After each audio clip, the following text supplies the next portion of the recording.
Hi, I'm Omar and I'm a programmer.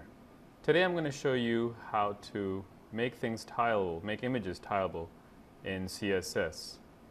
So the first thing you want to do is open up your HTML file, which I've already done here. And as you can see, I have a div here that holds a bunch of images. I have 5 images.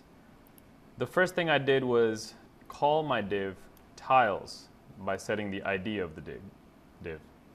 And that's going to help us use a style sheet, not an inline style, but an actual style sheet in the head to help us with all the styling. So go ahead to your head section and open up a style flag. I'm going to go ahead and put it real quick. And in order to do this, you have to put a pound tiles, and since these are images that you're wanting to tile, go ahead and open up an image tag, and let's start the styling. The first thing that you need to do is put float left. That is the most important part of the CSS styling.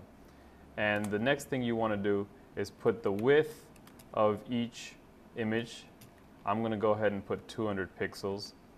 You can set the margins also. I'm going to put margin right 10 pixels and margin left another 20 pixels, and that should be it. If you've done this right, go ahead and close up your style flag. That's very important. If you did this right, then you should have tileable images in this particular div. I'm Omar and I just showed you how to make things tileable in CSS. Have a good day.